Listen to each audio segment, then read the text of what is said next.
ควา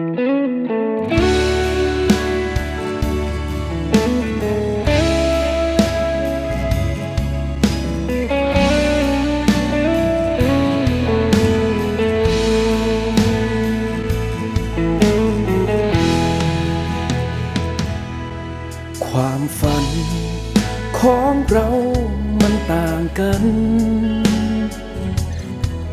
ต่างก็มีเส้นทางที่เราเลือกเดินออกเดินทางจากบ้านแสนไกลจากดินแดนเห็นดาวอยู่เต็มฟ้าสู่เมืองกรุงแสงสีที่วุ่นวายในวันนี้ความฝันอีกแสนไกลแต่เพื่อคนที่รอฉันพร้อมจะไปต่ออดทนดิ้นรนสู้งานท่ามกลางผู้คนมากมายอาจมีท้ออ่อนแอคิดถึงบ้านเหนื่อยก็พักพรุ่งนี้ค่อยเดินต่อถ้าหากชีวิตไม่สิ้นก็ดิ้นกันไปอาจเคยแพ้หกล้มและมีน้ำตาแค่เธอยิ้มให้ฉันและแววตาที่เธอส่งมาจะเหนื่อยแค่ไหนฉันจะอดทนจะไกลแค่ไหนฉันก็จะเดินเส้นทางชีวิตนั้นต้องฟันฝ่าเพื่อคนที่เรารักจะทำความฝันให้กลายเป็นจริงเพราะรู้วันนี้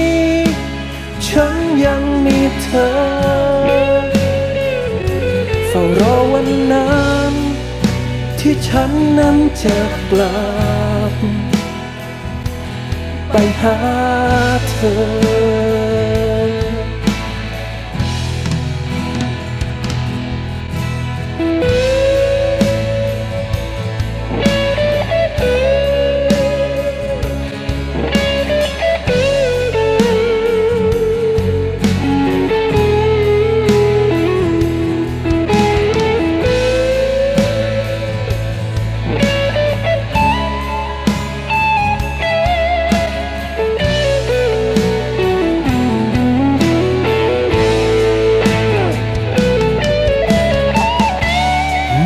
ก็พัก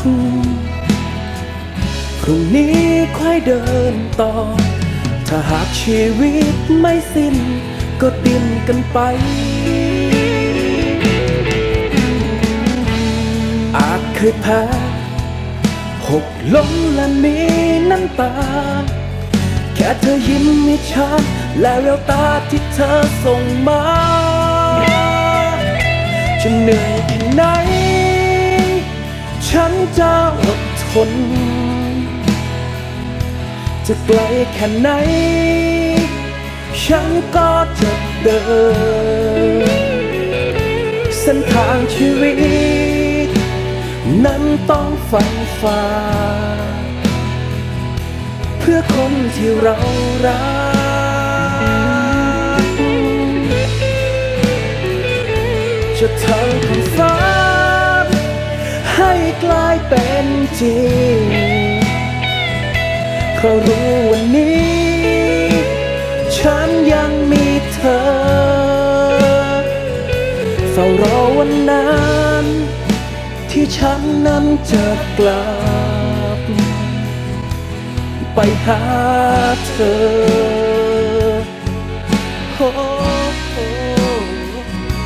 จะไม่ยอมแพ้สักวันต้องเป็นของเรา